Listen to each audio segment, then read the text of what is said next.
After the discussion of acid and bases, now come on to the next topic, salts. So basically salts are produced by the neutralization reaction between acid and base. ये हमने last topic में भी देखा था कि जब whenever acid and base are react with each other, कि जब एसिड और बेस रिएक्ट करते हैं तो क्या फॉर्म होते हैं, सॉल्ट एंड वाटर. तो और उस रिएक्शन को हम बोलते हैं neutralization reaction. So it is produced by neutralization reaction between acid and bases. Now, whenever strong acid and weak base are react with each other, so it will form salt. Salt बनेगा, but the salt which is formed is acidic in nature. वो कैसे nature का होगा, acidic nature का. और acidic nature का means तो pH value है उसकी लेस देन 7 है. हमें पता है कि pH स्केल जिससे हम एसिड और बेचर की नेचर टेस्टिंग करते हैं कि अगर 7 पे न्यूट्रल होता है, 0 to 14 का pH स्केल होता है, 0 to 14 का pH स्केल है, 7 पे न्यूट्रल होगा. 7 से अगर 0 to 7 अगर किसी की pH वैल्यू है मीन्स वो एसिडिक नेचर का है, और 7 से 14 अगर किसी का pH वैल्यू है तो मीन्स वो बेसिक नेचर का है. ठीक है. Next, if weak acid react with strong base, अगर वीक एसिड स्ट्रॉन्ग बेस के साथ रिएक्ट करता है, so the salt form is basic in nature. कैसे नेचर का होगा, बेसिक नेचर का. और उसकी वैल्यू क्या होगी, pH वैल्यू क्या होगी उसकी, ग्रेटर देन 7. और स्ट्रॉन्ग एसिड और स्ट्रॉन्ग बेस रिएक्ट करते हैं तो न्यूट्रल होगा, मीन्स pH वैल्यू क्या होगा, 7 होगा, जो भी सॉल्ट फॉर्म होगा. ठीक है. Now come on to the next topic, common salt.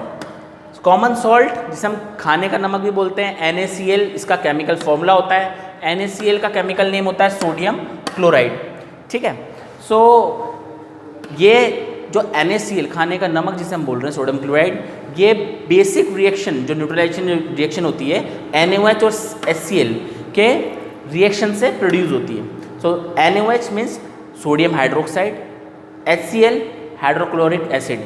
Whenever NaOH reacts with HCl, they will produce NaCl. क्या बनाएंगे वो, sodium chloride NaCl.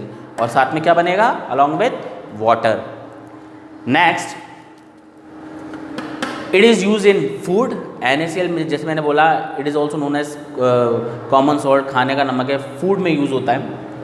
Next, it is an important raw material for various material of daily use. ये बहुत daily use में जो material use होते हैं उनमें उनके लिए एक तरीके रॉ मटेरियल यूज़ होता है. कौन कौन से, जैसे sodium hydroxide, baking soda, washing soda, bleaching powder, इन सब के मैन्युफैक्चरिंग में NaCl as a raw material use होता है, सोडियम क्लोराइड. ठीक है. Now talk about caustic soda,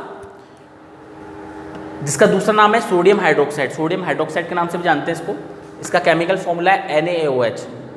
ठीक है. अब ये कैसे बनता है कि जब NaCl का एक्वस ब्राइन सॉल्यूशन जिसे हम बोलते हैं, सोडियम क्लोराइड का जो सॉल्यूशन में जब हम क्या पास करते हैं, इलेक्ट्रिक करंट. NaCl अगर H2O के साथ है तो इस पूरे फॉर्म को हम बोलेंगे ब्राइन सॉल्यूशन के नाम से जानता है. सोडियम क्लोराइड का एक्वस सॉल्यूशन ब्राइन सॉल्यूशन के नाम से जाना जाएगा. इसमें जब हम इलेक्ट्रिक करंट पास करते हैं तो क्या होता है, NaOH प्रोड्यूस होता है, सोडियम हाइड्रोक्साइड प्रोड्यूस होता है, प्लस Cl2 गैस रिलीज होती है, मीन्स क्लोरीन गैस रिलीज होती है, और H2 हाइड्रोजन गैस भी रिलीज होगी. ठीक है. अब इलेक्ट्रिक करंट हम एक एनोड और कैथोड का एक अरेंजमेंट लेते हैं. उस एनोड और कैथोड के थ्रू हम ब्राइन सॉल्यूशन यानी NaCl का जो एक्वस सॉल्यूशन है उसके अंदर हम इलेक्ट्रिक करंट पास करेंगे. अब एनोड और कैथोड का जो हमने एक एपरेटस सिस्टम मैंने अरेंजमेंट लिया है, उसके अंदर जब हमारे क्लोरीन और हाइड्रोजन गैस और NaOH फॉर्म होंगे तो ये अलग अलग जगह पर अलग अलग ऑब्टेन होंगे.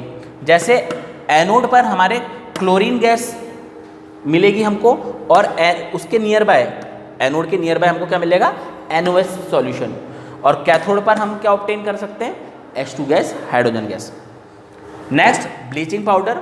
It is also known as calcium oxychloride. Calcium oxychloride के नाम से भी इसे जानते हैं. इसका केमिकल फॉर्मूला है CaOCl2. ठीक है. अब ये इसका फॉर्मेशन कैसे होता है कि जब स्लेक्ड लाइम CaOH2 यानी कैल्शियम हाइड्रोक्साइड के नाम से भी जानते हैं, react with chlorine, they form CaOCl2 means bleaching powder, and also form H2O water. अब ब्लीचिंग पाउडर के कुछ यूजेस हैं. So there are some uses. First, used as a disinfectant for water to make it free of germs. इसको water में as a disinfectant use करते हैं जिससे कि जर्म्स किल हो जाएं और वाटर को हम प्योरीफाई कर सकें. Second, used an oxidizing agent in chemical industry. Chemical industry में हम as a oxidizing agent use करते हैं. Third, used for bleaching purpose in textile, paper industries and laundries etcetera. Laundries, paper industry, textile industry में हम इसको bleaching purpose के लिए भी यूज़ करते हैं. Thank you.